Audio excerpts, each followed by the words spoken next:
So I have two things to say before we get started. The first one is I am so excited about today. Today we're going to get into the heart of the matter really hard. You know, last week Steve said you finally got us some violence. Well, here we go, Steve. This is the big day. Second thing is I want to apologize in advance if my daughter shows up here in the next, 30 minutes-ish. She is doing national standardized testing on the computer today, and her grandmother's helping her with it, but the one thing that grandma is not good at is the technology stuff. So if she has any problems, I told her to just come and interrupt me because I can help her get on. So hopefully she'll be okay, but if she comes in for a moment, I apologize for that. So Not a problem. here we go. Today we are going to focus on Deuteronomy chapter 7, verses 1 through 6. So I thought we could start by reading that, and then you'll want to keep your finger in there no matter where else we go through our session here today. So who would like to be our reader for Deuteronomy chapter 7, verses 1 through 6? Heads up warning, there are lots of names to get through at the very beginning, but after that it gets better. I can read it, Katie. Okay. Just read with No, confidence and we won't know any different. Yeah, I'll just make up words if I have to. All right. Here we go.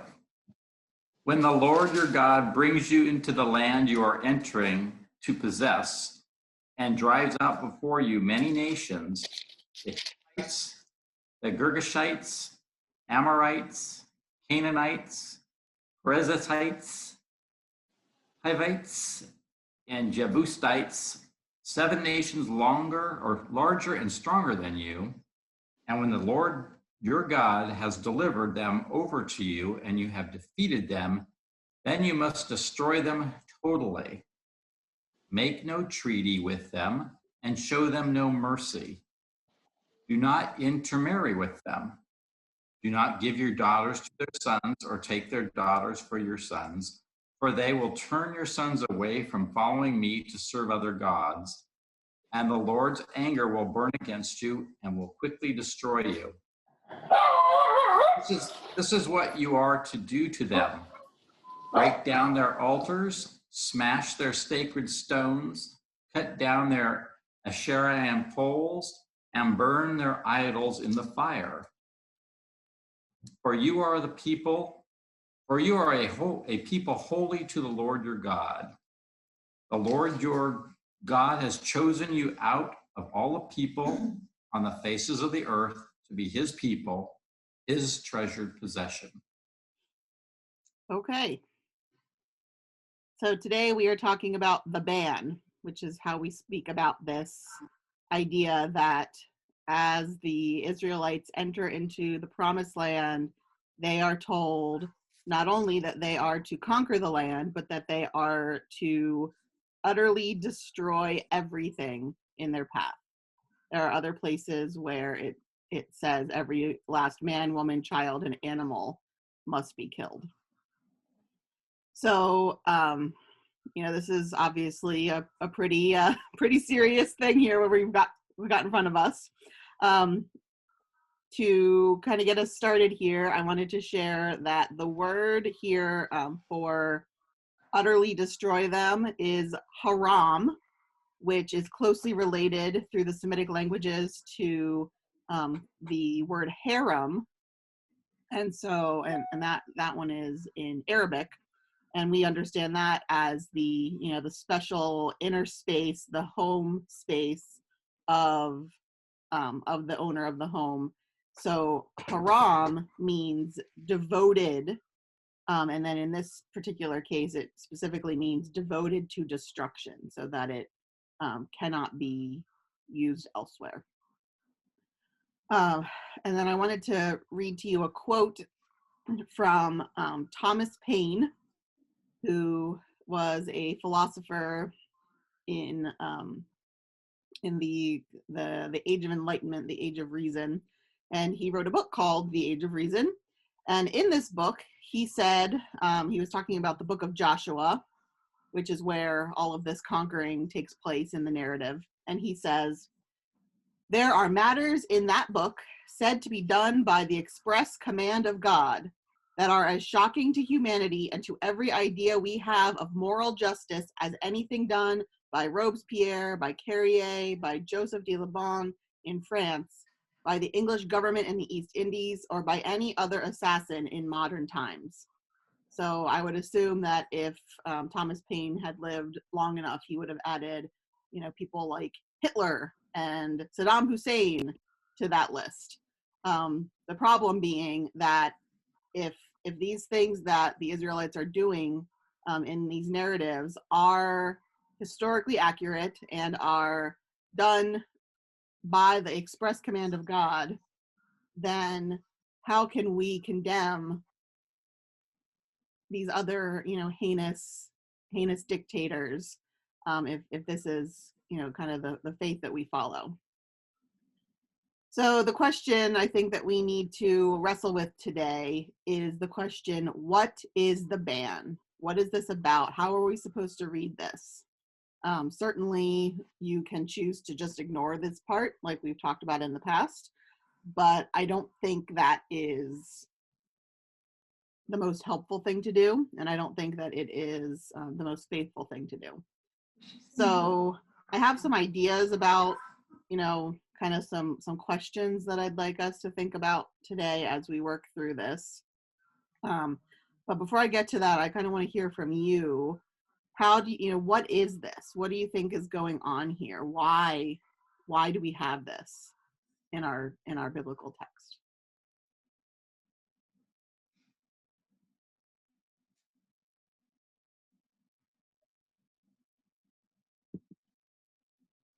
First, I'm trying to get context of what I read, Katie, because it's just, it's one big long paragraph out of a book. Yeah. So I'm trying to figure out what was going on before I read this. So that's cheating a little. I do have us looking back to Deuteronomy chapter 6 later, but we can, we can go there. We can certainly go there. I mean, as you read it, it just says, "I'm giving this to you, go in there and wipe them all out. Don't mix with them, don't do anything." Right. But it must have broken God's heart to have to do that. Why do you say that? Because we're all his children and we're all his creation. They weren't worshiping him. I know they weren't, but he must have been really pointed and. Is it a statement, a context of the times? Okay, so context is going to be important.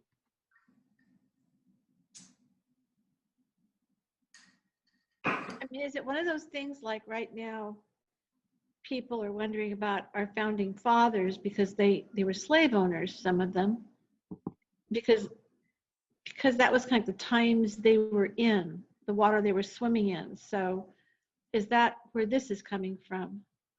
You could say that is, that could kind of be the excuse that you offer for this. And I don't necessarily even mean excuse in terms of, feeble excuse, but, A reason why.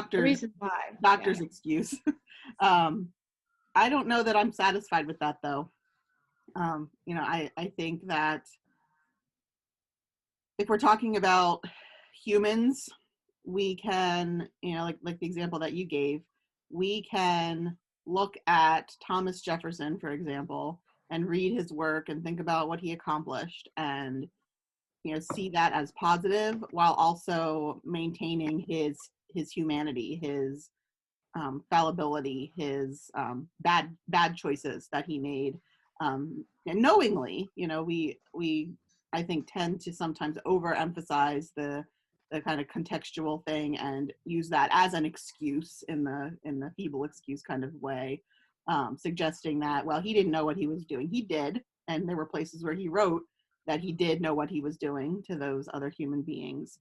But that just, tells us that he was a person, just like all the rest of us are people, and had positive contributions to make to our culture and our history and our politics, and He also made really, really bad choices and decisions that he excused himself for because other people were doing it too.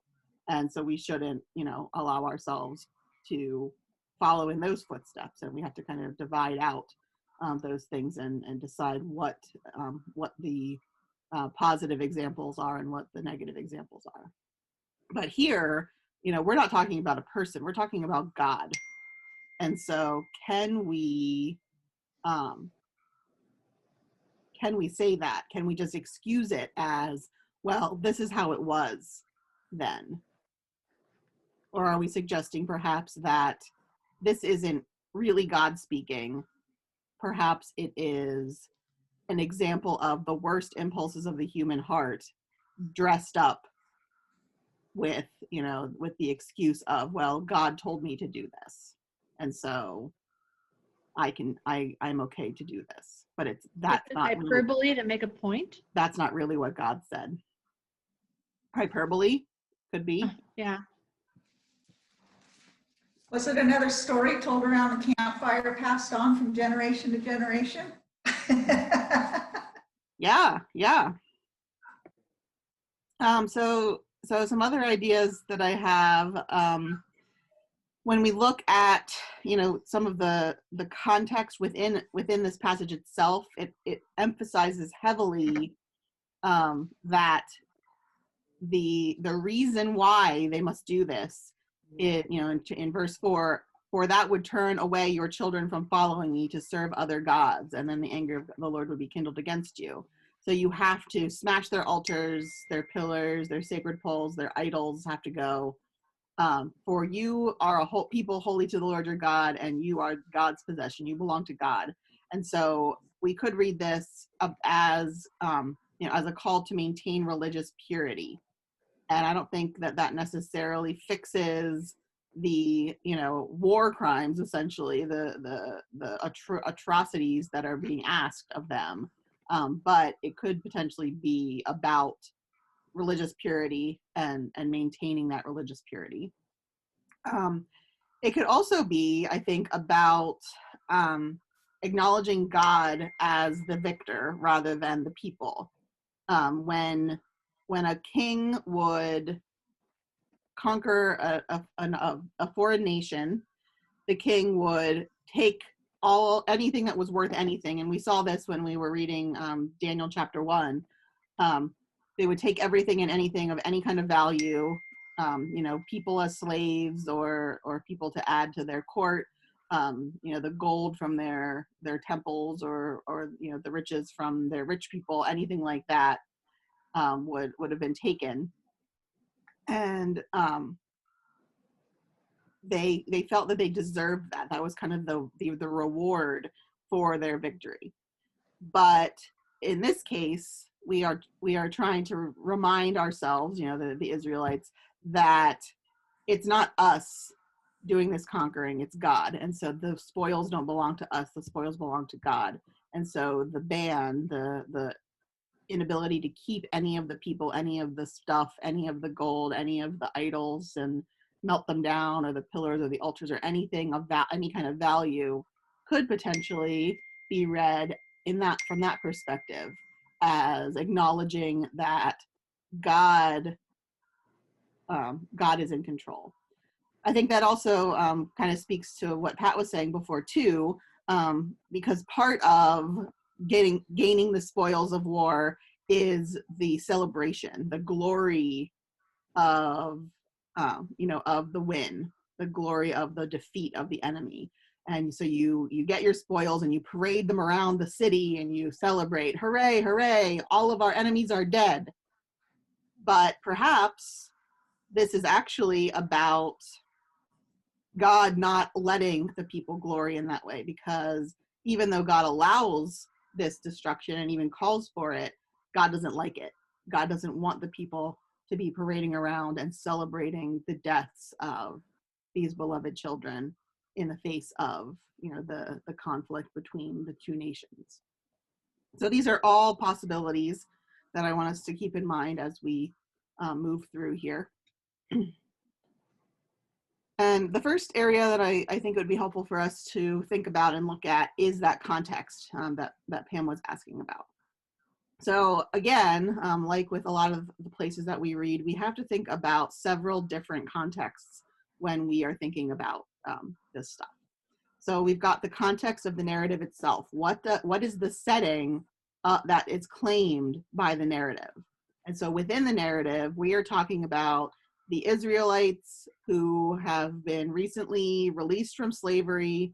They have traveled to the brink of the Holy Land. They are getting ready to enter into the land that God has promised them for generations so that they can inhabit it, so that they can receive God's blessing and use that blessing to bring a blessing to all the nations of the world.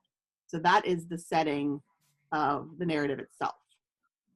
But scholars tell us that, first of all, there is no archaeological evidence of that invasion. There's no archaeological evidence of a people coming out of Egypt in the approximate time period that we're talking about here, and sacking this region. I had a professor at seminary named Jeremy Hutton, and he was working as I graduated. He was working on a new research project. He had taken a sabbatical for a semester to travel to Morocco, and he spent some time living among the itinerant peoples in Morocco. And his theory, his kind of thesis for the book that he was working on at the time was that the people of Israel kind of created this backstory for themselves through these smaller stories being told over and over and over and being connected to each other and creating new stories from the connections of the old stories and kind of building on them, so that the whole mythology, and by mythology I mean the whole answering of deep questions like where do we come from and what is our purpose, were created by these people. And that the truth is that they were little tribes of the different little names that we've got, and they kind of warred with each other, made treaties with each other, until we get to David, who was the kind of tribal leader of the biggest tribe, who was able to consolidate a lot of the tribes together into one nation that was then called Israel. So that was his theory. I never actually caught wind of the book, so I don't know if he ever finished it or what was going on with that, but that was what he was working on at that time. So that's some kind of information about the setting itself. But then scholars believe that the time when this narrative, kind of as a fuller narrative, began to develop was not until much later, in the late 7th century BC. And we have evidence of this actually in the Bible itself. So if you want to keep a finger there in Deuteronomy 7, I want to next go to 2 Kings chapter 23. That again? 2 Kings 23. Thanks. Welcome.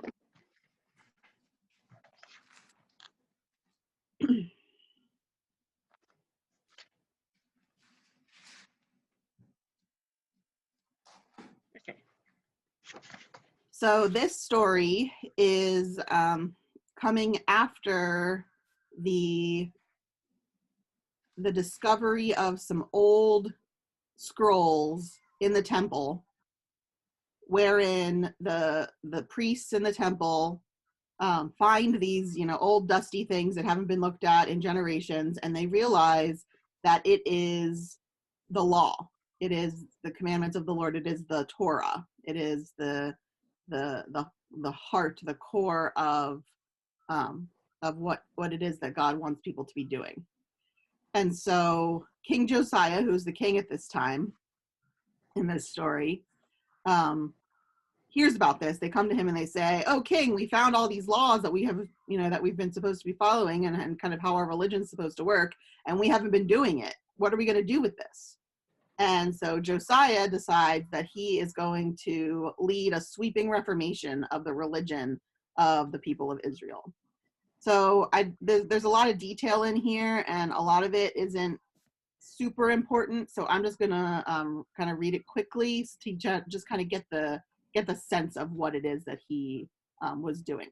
And I'm going to start with verse 4.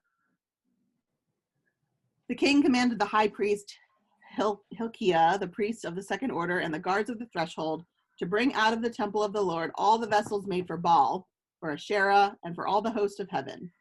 He burned them outside Jerusalem in the fields of the Kidron and carried their ashes to Bethel. He deposed the idolatrous priests whom the king of Judah had ordained to make offerings in the high places at the cities of Judah and around Jerusalem, also those who made offerings to Baal, to the sun, the moon, the constellations, and all the hosts of the heavens. He brought out the image of Asherah from the house of the Lord outside Jerusalem to the Wadi Kidron, burned it at the Wadi Kidron, beat it to dust, and threw the dust of it upon the graves of the common people. He broke down the houses of the male temple prostitutes that were in the house of the Lord, where the women did weaving for Asherah. He brought all the priests out of the towns of Judah and defiled the high places where the priests had made offerings, from Geba to Beersheba. He broke down the high places of the gates that were at the entrance of the gate of Joseph, the governor of the city, which were on the left of the gate of the city. The priests of the high places, however, did not come up to the altar of the Lord in Jerusalem, but ate unleavened bread among their kindred. He defiled Topheth, which is in the valley of the Ben Hinnom, so that no one would make a son or daughter pass through fire as an offering to Molech. He removed the horses that the kings of Judah had dedicated to the sun at the entrance to the house of the Lord by the chamber of the eunuch Nathan Melech, who was in the precincts. Then he burned the chariots of the sun with fire. The altars on the roof of the upper chamber of Ahaz, which the king of Judah had made, and the altars of Manasseh had made in the two courts of the house of the Lord, he pulled down from there and broke in pieces and threw the rubble into the Wadi Kidron. So this goes on and on and on and on and on and on and on. And he removes all the shrines and all the altars, and then he returned to Jerusalem. So the point being here that this is a thorough expulsion of the worship of gods in competition with Yahweh, with the God of Abraham, Isaac, and Jacob. Josiah has decided that the side worship of this god Baal, Asherah, Molech, any of these other gods is not compatible with worship of Yahweh, with being a person of the God of Abraham, Isaac, and Jacob. And so for him, the rediscovery of this law indicates that there must be both an outer and an inner religious purification process. So he purges the cities and towns of any possibility of worshiping and participating in the rituals of these other gods. And then they go into a time of inner purification of the soul. So if we think about this story starting to develop more or less into the form that it eventually takes in its written form later, which we'll talk about in a second, then what we need to understand is that at the time of King Josiah, there were no Canaanites to, utterly destroy, to wipe off the face of the earth. The story of placing the people of the land under the ban would not have been a literal thing. It would have represented the purification, the reform movement that Josiah was supporting in a metaphorical way. And so if we read this story from that perspective, then it's a symbol of the inner and outer purification of the people, the importance of religious adherence to God, to loyalty to the religion of the God of Abraham, Isaac, and Jacob, over and against the religions of anyone else. And so if you kind of flip back to Deuteronomy and take a look at some of what it says there, about what it, why of this, that makes a lot of sense, because we get we get this focus on the this focus on the other gods, this focus on destroying the religious paraphernalia of the people that they are combating and controlling and winning victory over. So that kind of interpretation kind of makes sense. So then from there, we even have a third layer of context.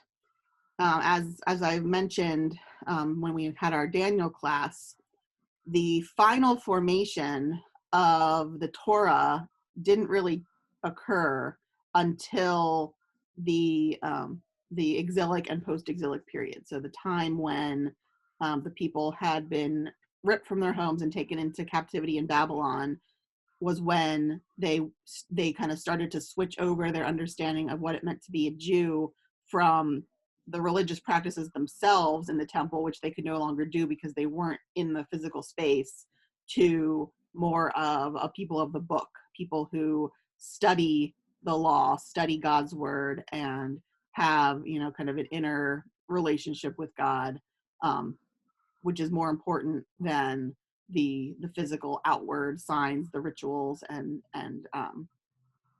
interactions at the temple, which of course, is helpful when you can't get to the temple to interpret it that way. And so if we think of these 5 books of the Bible, including Deuteronomy, as coming into their final form as we have it today, not at the time that it was happening, or even shortly thereafter, not even in the late 7th century with Josiah, but really not until that period when when Cyrus allowed the people to return to the land, or slightly before that, when the people were still back in captivity under Nebuchadnezzar.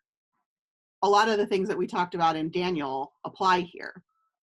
We're talking about, Israel and Judah are defeated and in chains. They are incapable of any of the warrior-like behavior, the victorious king, kind of motif is not possible for them at this point. What is being called for in Deuteronomy 7 with the ban, with the destruction of the enemy, the complete and utter destruction of everything in their path, they are not capable of that. They are in a place where they have no power. They have no ability to physically control themselves, let alone anybody else. And so if we read this from their perspective, this story is not about killing enemies, physically killing enemies, because of God's command. It's perhaps more about the importance of maintaining personal piety, maintaining the differentiation between Jews and non-Jews, for the purpose of avoiding basically the annihilation of the faith, the annihilation of the ethnic group Jews while in exile. Because if they completely assimilated, if they stopped being Jews in the way that they behaved in their religious practices, then they would just assimilate into the culture of Babylon or Persia or Egypt or Greece or whoever it was that was controlling them, and then they would be gone. They would be wiped off the face of the earth. So again, we've got this emphasis on personal religious purity, not necessarily a literal understanding of the ban in terms of actually murdering people, but perhaps more about murdering the impulses for disloyalty to God that exist within your heart, things like that. So any comments, questions about the contextual elements that kind of give us some different perspectives that we could look at this from?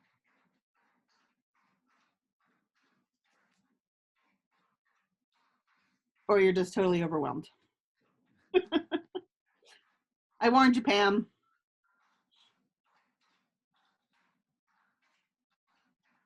So if the link is the term purity. I think so, yeah. Yeah. I think it's interesting that this is still happening down to today. Say more. Well, the Jewish faith still exists all these thousands of years later, and they're still practicing this personal integrity. I think that's rather interesting Hmm. after all this time and all the things that have happened. They must have gotten the message. Yeah, interesting. So you think that back in Deuteronomy, it's just kind of making a point? Yeah, it's just a matter of trying to kind of figure out what is that point and how are we supposed to Yeah. read and apply this story. So if we're ready to move on, I can give us some additional elements to think about. So I think it's helpful to do two things additionally with this before we kind of come to some conclusions about how we want to read this. First, to see the really huge contrast between the narratives of the conquest of Canaan by the Israelites versus the way that other victories, other conquests were described by contemporary narratives from other cultures at the same time. So kings told stories of their conquests in the first person. You get this from, for example, the Nebuchadnezzar stele, the poles, the monuments that he would put up in every town that he conquered, telling of his mighty deeds. It didn't say Nebuchadnezzar has done this and Nebuchadnezzar has done that. It says, I have done this. I am mighty. I am glorious. I have conquered you. And so I am more powerful than you. Whereas in contrast, when we look at some of these actual conquest stories, and this Deuteronomy 7 is not the conquest stories themselves, it's the explanation of what it is that they are supposed to do. And then when we get into the book of Joshua, we see the actual stories themselves happening. But the way that the stories are told heavily emphasizes that humans usually didn't have very much to do with the conquest and the victory. It is almost exclusively a testimony to God's power, to God's willingness to fight for those who are unable to fight for themselves.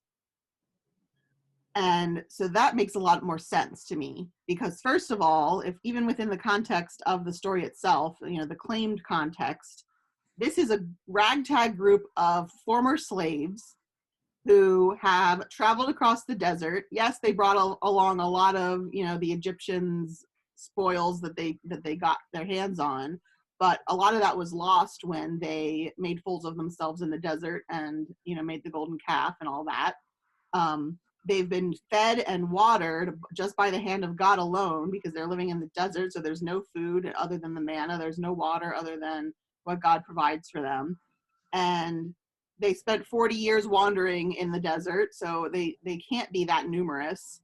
And even if they are, they've got tons of women and children. They have no, home base to land on. They're just completely itinerant. Do we really think that they are going to be able to conquer these established cities like Jericho on their own? Of course not. And so the point perhaps being that our faith, our hope must rest in God, not in our own ability. And that kind of translates into the other context of the exile. People who are completely controlled, completely conquered. They have absolutely no hope of rising up politically or physically against their oppressors. But they know that God does have the power. God does have the ability and the desire to fight on behalf of those who are oppressed. And so that message is of comfort to those people at that time. So I think that contrast gives us that additional highlight, that it's not just about religious purity, but it's also about putting our trust in God, putting our hope in God, putting our faith in God, and refusing to fall into the trap of our own self-contentment, our own self-aggrandizement. If we don't get to keep the reward, if we don't get to keep the award from the, from whatever sports, sports competition we won, then we can't sit there and look at it and say, look how great I am. I won that. No, that doesn't belong to you. That belongs to God. God is the one that won that, not you. And so the ban could be interpreted as a reminder of the need for religious purity, for loyalty to God, and of God's loyalty to us, and our need to rely on God and God's loyalty and God's power rather than on ourselves. So I think those are two ways that we can interpret this in a faithful way. Can you say that again? Because you were gurgling. Oh, sorry. So the two things is what you want? Yeah, 2 main points and I missed it. Oh no! So there are 2 main points, and then everything goes black. So the 2 main points being, number 1, about the religious purity, about the importance of maintaining our loyalty to God alone, and purging any temptation to worship other gods. But also, I could say it a little differently this time, the temptation to worship ourselves as our own gods, the temptation to put our spoils of war, so to speak, up on the wall and look at that and say, aren't I great? Aren't I wonderful? No, we must put our trust, our hope, our faith in God. God is the one who guides us. God is the one who accomplishes any of our successes.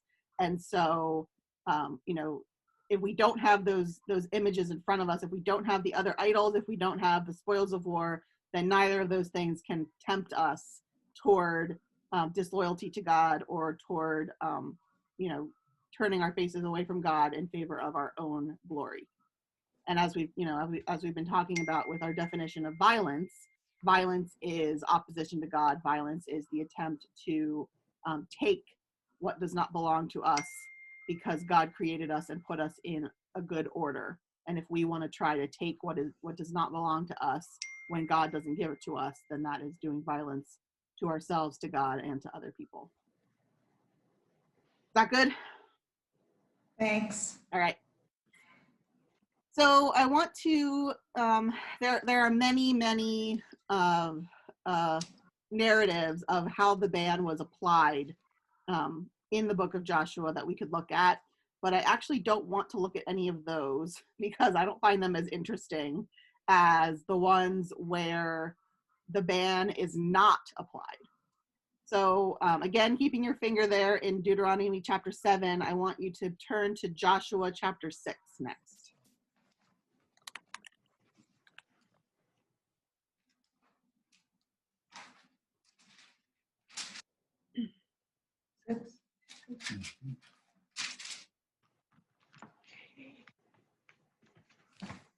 So I'm sure you're all familiar with the basics of the Battle of Jericho. The spies go into the city to check it out, and they meet up with this prostitute named Rahab.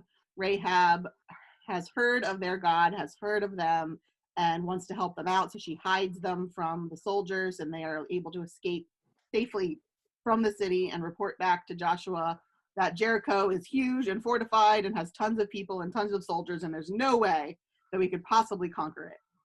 But God says, don't worry about it. We are going, you're going to be fine. I'm going to fight this battle for you. And so they are told to go and march around the city, blowing their trumpets and carrying the Ark of the Covenant. And finally, we get now to the end of the story. And what I want you to keep track of in this story is what is done that applies the ban properly, that is obedient to this command that we read in Deuteronomy 7, and then what is not done, what is disobedient to what God has asked them to do under the ban. So we'll look at verses 15 through 25. If somebody would like to read all or part of that for us, that would be great. Can I read it? Go for it, Okay, Pam. 15. When the seventh day came, they got up early and marched around the city the same way, but 7 times. Yes, this day they circled the city 7 times. On the 7th time around, the priests blew the trumpets, and Joshua signaled the people, "Shout, God has given you the city. The city and everything in it is under a holy curse and offered up to God." How far do I go? To 15? 25, please. Got it. 25, okay. Except for Rahab the harlot. She is to live, and she and everyone in her house with her, because she hid the agents we sent. As for you, watch yourselves in the city under holy curse. Be careful that you don't covet anything in it and take something that's cursed, endangering the camp of Israel with the curse and making trouble for everyone. All silver and gold, all vessels of bronze and iron are holy to God. Put them in God's treasury. The priests blew the trumpets. When the people heard the blast of the trumpets, they gave a thunderclap shout. The wall fell at once. The people rushed straight into the city and took it. They put everything in the city under the holy curse, killing men and women, young and old, oxen, sheep, and donkey. Joshua ordered the 2 men who had spied out the land, "Enter the house of the harlot and rescue the women and everyone connected with her, just as you promised her." So the young spies went in and brought out Rahab, her father, mother, brothers, everyone connected with her. They got the whole family out and gave them a place outside the camp of Israel. But they burned down the city and everything in it, except for the gold and silver and the bronze and the iron vessels, all that they put in the treasury of God's house. But Joshua let Rahab the harlot live. Rahab and her father's household and everyone connected to her. She is still alive and well in Israel because she hid the agents whom Joshua sent to spy out Jericho. Okay. So what did you notice there about how we are and are not following God's commands about the ban?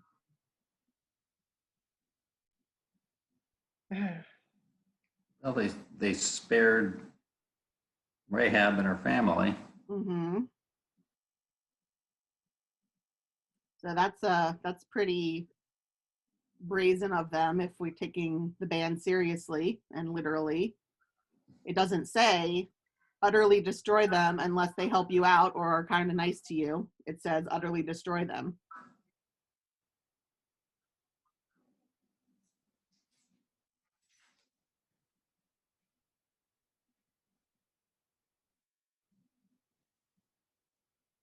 Well, what about the gold and the iron and the bronze? Yep. So there's nothing about that, right? We're supposed to destroy everything. We're not supposed to take any spoils. But now they are taking them and claiming that God wants them for, for the treasury of the house of the Lord. That, to me, sounds very much like what happened in the Crusades when the Pope sent the military of the different countries in Europe into the Middle East to conquer in the name of God, and then had to bring back all the spoils and give them to the Catholic Church so that they could build bigger cathedrals and have more opulent clothing for the Pope and his cardinals. Little, possibly a little bit stinky, that.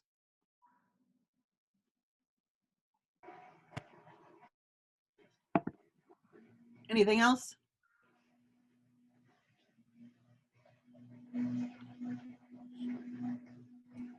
But was obedient.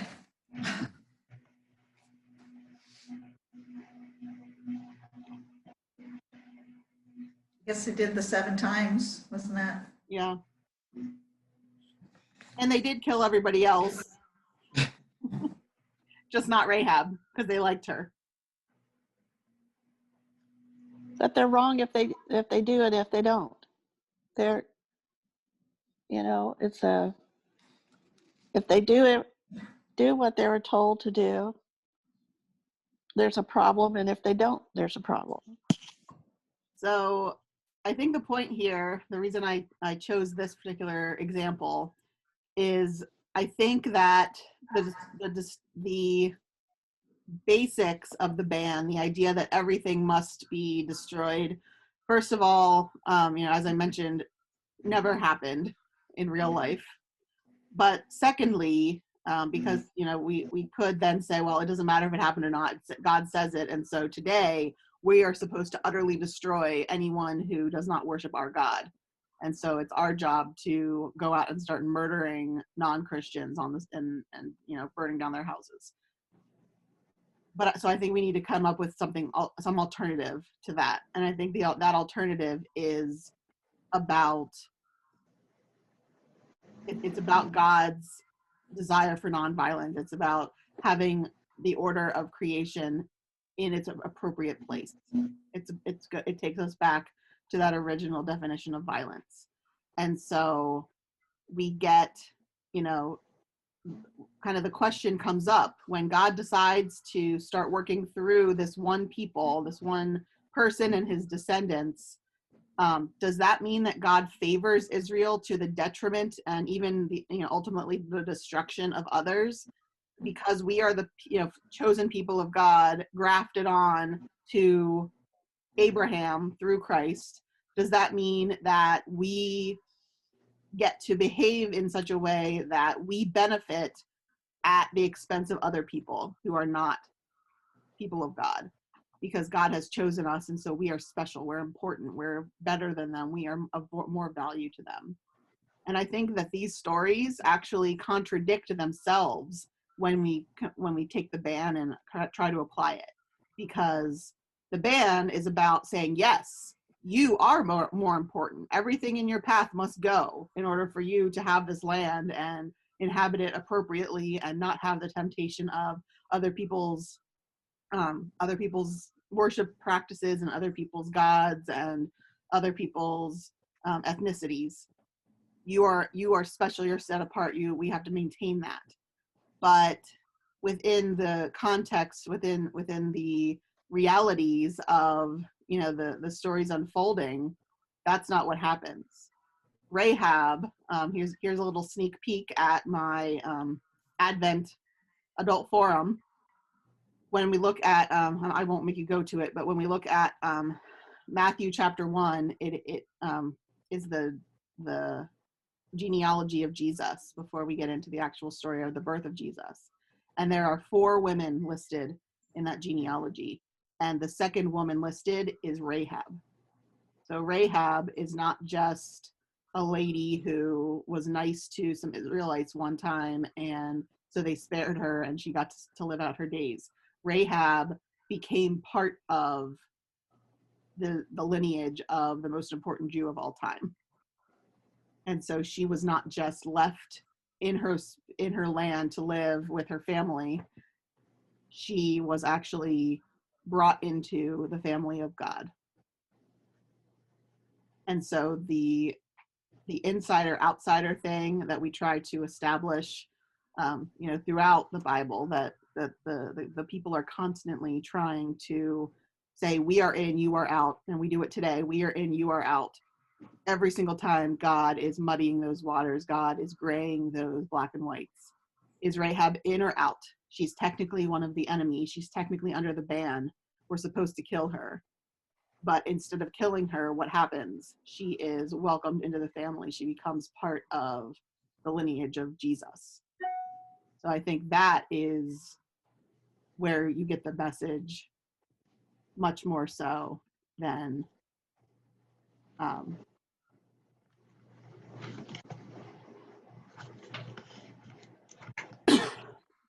the ban itself. So comments, questions on that?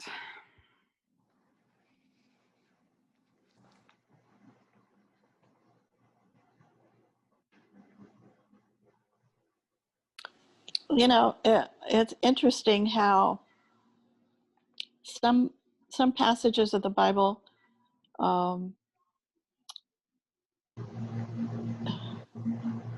make women property of their husbands and that sort of thing. And then other parts glorify women and their role. And I think it's really interesting that she was a prostitute. She was from the enemy's side, and yet God picked her out and saved her to be part of this lineage to Jesus. I just that connection, that's really cool. You know how Mhm. that works. I mean, through all those centuries and all those things. I don't know, just a thought.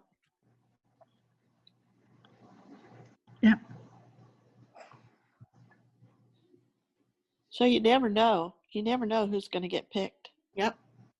And I think that's on purpose, so that we can never judge. We can never predetermine what God is going to do. Mm-hmm. Must be a heart thing. It's not how you look on the outside, how shiny your boots are, how big your horse is. It must be what's in your heart. And the rest of us can't see that. So, I don't know. Even the hearts of some of these people that God picked aren't entirely great, I think.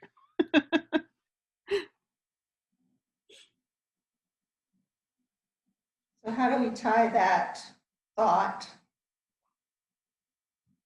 back into violence and the different aspects of violence? So I think it's a matter of coming up with how are we going to read the story of the ban? How are we going to understand, how the ban works within the stories and what it means for us? And I think one of the ways that we could do that is through the ancient practice that I think I talked to you about at the very beginning of, I don't know if this is a word, allegorizing, using the Bible as an allegory, reading the Bible as a spiritual allegory. The early church fathers did this a lot. And in fact, one of the early church fathers named Origen did this very specifically with the stories of the ban and the conquest of Canaan. He claimed that the entire account of the conquest of Canaan was a figurative account of our internal battle with temptation. And so it's kind of a part of the Christian's effort. According to him, he quotes Romans chapter 12, verse 2, the Christian's effort not to be conformed to this world, to maintain that separation, to be different, to not be tempted by the temptations of the secular world, to behave in the way that the world behaves, to fall into idolatry with whatever the god of the day happens to be. And for a while, especially during the Enlightenment period, this kind of reading was rejected. They said that it's too far-fetched. You really need to maintain the kind of the plain meaning of the text. You need to look at it at face value. But I don't know that it isn't as far-fetched as an interpretation as it might seem to be if we look at some of the details. For example, if we're looking at our passage in Deuteronomy chapter 7, it first talks about how we're supposed to utterly destroy them, and then it talks about how we're not supposed to intermarry with them. So if we are to take literally the command to utterly destroy them, how are we supposed to marry them? They're all dead. There's no temptation to marry any of them if they're all dead. And so Right. there's kind of some, well, for most people, I guess. Maybe they were just killing all the guys. Right, perhaps. But it does say, specifically say, your son should not marry their daughters and your daughters should not marry their sons. That's true. So I think that, even there's even internal inconsistency with the ban if you read it from a literal perspective. And I think that is perhaps on purpose, so that when you're reading it, you're not tempted to read it literally and say, oh, well, I guess what this means is that we should be replicating the ban in the name of God, committing genocide, committing war atrocities. against other people. And that way of reading it is not unknown. I mentioned the Crusades. The Puritans in early New England referred to the Native Americans that lived around them as Amalek, who in these stories is said specifically to be the enemy of God. The Amalekites are, for some reason, God's worst enemies, and God wants them to be completely and utterly destroyed. And so by labeling the Native Americans as Amalek, the Puritans are, kind of claiming them for the ban. They're saying that the Native Americans not only can be killed because they are of no value, but they must be killed. It is God's dictate that we destroy these enemies so that we can be protected from their evil ways and their evil religions. Katie? Yeah. I don't know if you got garbled or I just had a brain problem, but could you say one more sentence about why that part of Deuteronomy is called the ban? It has to do with the I think it's probably just a shortened form of kind of the ban on keeping any of this stuff. It's just the terminology that is The ban on everybody else. right, something Okay. like that. Okay. Thank you. It's just kind of the way that scholars have agreed to refer to this whole concept. Okay. Thanks. Let's see, what else do I have here? So Steve mentioned earlier the immediate context of Deuteronomy chapter 7. I don't want to read the entirety of chapter 6, but if you turn back to that and just kind of skim through, you'll see things like the beginning of chapter 6 is what is called in the Jewish faith the Shema. Hear, O Israel, the Lord your God, the Lord is one. You shall love the Lord your God with all your heart, with all your soul, with all your strength, and with all your mind. Even I as a Christian know that one because it's so important. Every week in the synagogue during their worship service, Jews take a moment, and it's like the Lord's Prayer for them. It's a very personal moment. A lot of people will shield their eyes so that they're not distracted by anyone around them, and they will recite that line to remember who God is, who I am, and what it is that I am called to do and be. And then following that, we get kind of down into like the verse 12 area, verse 14 area. It says, do not forget the Lord.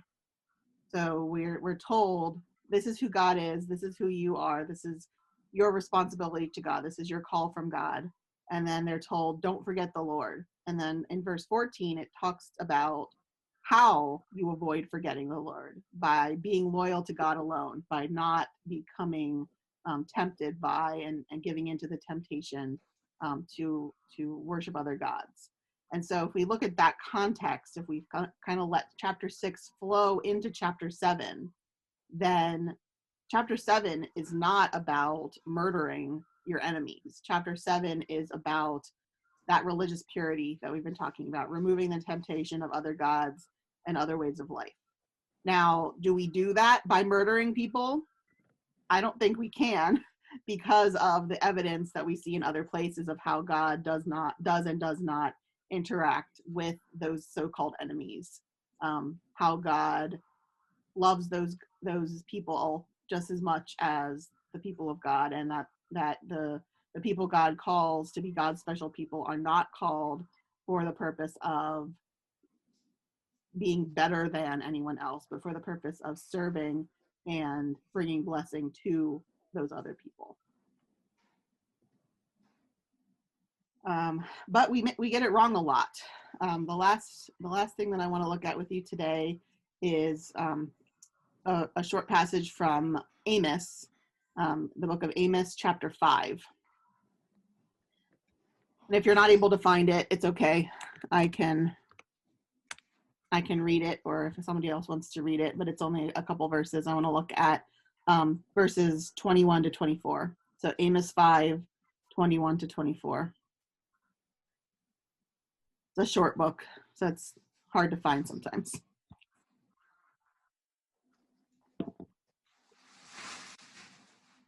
So do we have a brave volunteer for that one? I'm still trying to find the book. Sure. Yeah, I can read it. Okay, thanks, Ben. You bet. I despise your religious festivals. Your assemblies are a stench to me. Even though you bring me burnt offerings and grain offerings, I will not accept them. Though you bring choice fellowship offerings, I have no regard for them. Away with the noise of your songs. I will not listen to the music of your harps. But let justice roll on like a river, righteousness like a never-failing stream. Did you bring sacrifices and offerings 40 years in the wilderness, people of Israel? You have lifted up the shrine of your king, the pedestal of your idols, the star of your God, which you made for yourselves. Therefore, I will send you into exile beyond Damascus, says the Lord, whose name is God Almighty. All right. So this is where this ends up. If you start with the ban, if you start with religious purity, if you start with we are in and they are out, then you end up with empty sacrifices, empty rituals, empty festivals that God hates. God is tired of the rote ritualization of the things that are called upon, that we are called upon to do when we are being hypocrites with it, when we're not using that experience, when we're not using our worship rituals, our activities in relationship to God to form the way that we treat others and interact with others. And of course, we've talked before about those words justice and righteousness and how they go hand in hand. That righteousness is rightness, the way that God created things to be. That it is just righteousness and justice are anti-violence. They are the opposite of violence. They are how God created the world, the good order in which God created the world, how our relationships with each other are correct, our relationships with God are correct, our relationships with the creation itself are correct. And whenever we, even if we are following the letter of the law, even if we are celebrating the festivals in the correct way and doing exactly what God wants us to do, that's not the point. The point is not to murder everyone around us so that we can make sure that our sacrifices are, are organized in the right way and nobody is tempted to fall away from that faith. The point is justice. The point is righteousness. The point is that right order, participating in God's desire to restore that right order to all the creation and all the peoples of the earth. So to me, that's where I fall with the ban. I think the conquest and the ban is about relying on God alone because God accomplishes the conquest alone. I think it is about how we must be dependent on God. We don't get to take action against others in God's name. We get to bring blessing to others in God's name. And that's part of our call, not to bring that destruction. God can do what God wants, obviously, but God chooses to love us, to love even those that we consider our enemies, and to bring blessing to all people, regardless of whether they're in or out. And when the people that are on the inside are acting against the way that God wants things to be, and being violent, then God calls them out even more harshly than God calls out the nations outside of God's people, because that's what it's about. So, questions, comments, disagreements?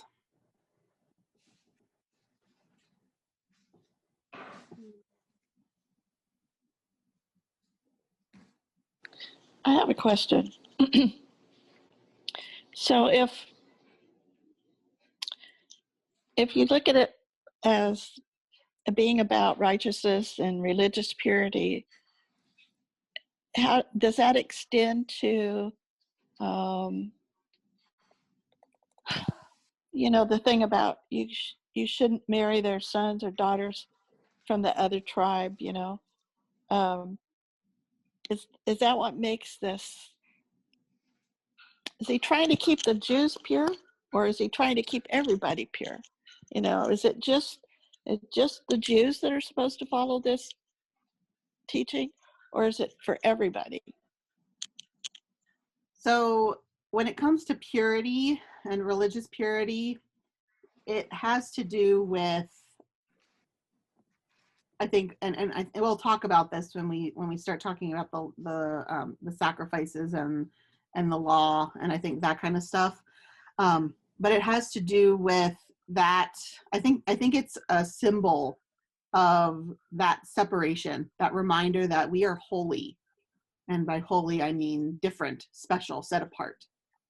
When when you are living in an era where bathing is not something that is done ever, and you are asked at least once a week to enter into a pool of water and cleanse yourself so that you can participate in a religious ritual, that action sets you apart.